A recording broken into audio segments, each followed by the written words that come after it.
In Jerusalem, everybody knows him as the Nazi hunter. Ephraim Effi Zurov, head of the Simon Wiesenthal Center, the largest organization worldwide searching for Nazi criminals. Zurov's current mission, Operation Last Chance.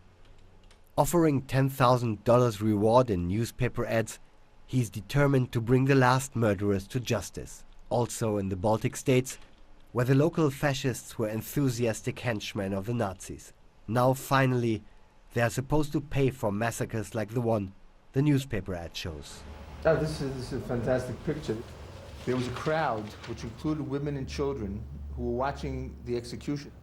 And after every person was killed, the people would clap, including all the spectators. And at the end, one of the young men who had played a very active role in the murders took out an accordion and played the Lithuanian national anthem, and everyone sang along.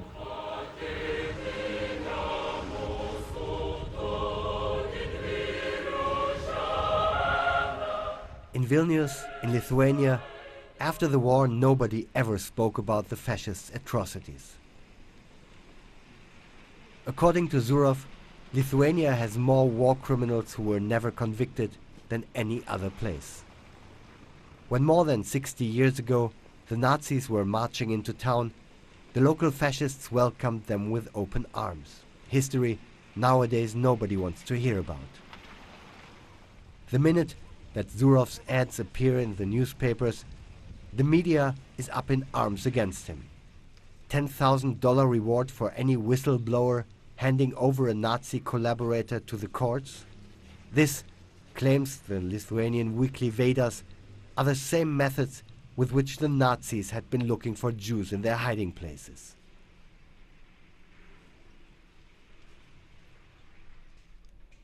Also, Attorney General Rimvidis Valentukevicius is only reluctantly dealing with dozens of files provided by Ephraim Zurov.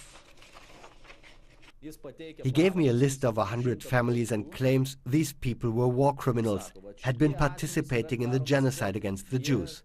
Let's see the proof. One was a policeman, another one a prison guard. If you start charging them, you might as well charge each and every member of the SS, anybody who was in the German Wehrmacht, just for serving in the army.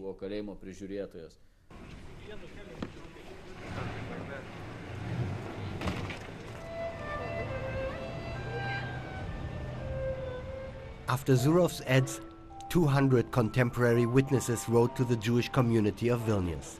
Every single day, community leader Simon Alperovich receives letters from Lithuanians bearing witness to the atrocities of their compatriots.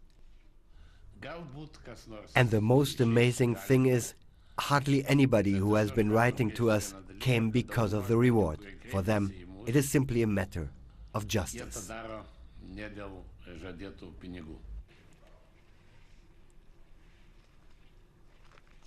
Justinas Jokubaitis was 15 years old when the Nazis marched into his little village Garzdei.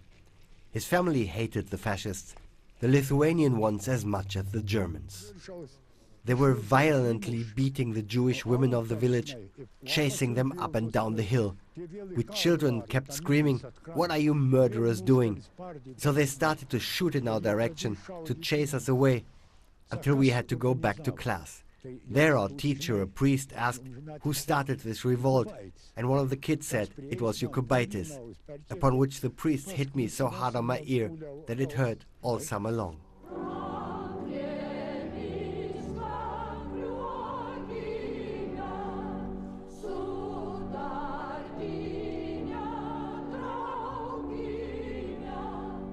Until today, most of the people in Garzdei deny any complicity. No, only the Germans were shooting the Jews. We Lithuanians didn't have anything to do with it. What are you talking about? Lithuanians were helping them very nicely. Well, maybe, but only because the Germans forced them to cooperate.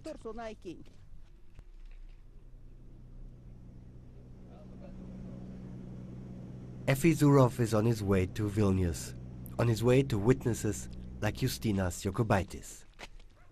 The old man remembers exactly who the torturers of the Germans were.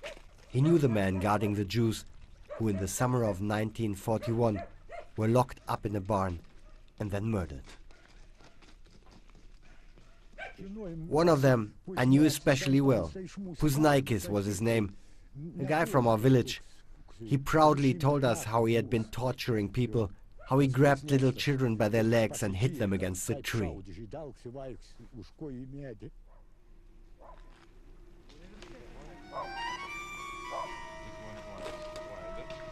When the Russians entered Garizhde after the war, Jokubaitis reported the murderer to the KGB.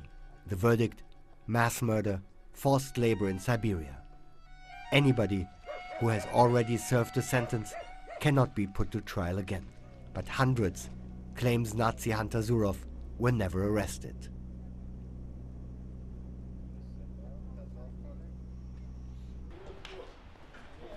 One year after Operation Last Chance was launched, the Lithuanian prosecution has not charged a single war criminal.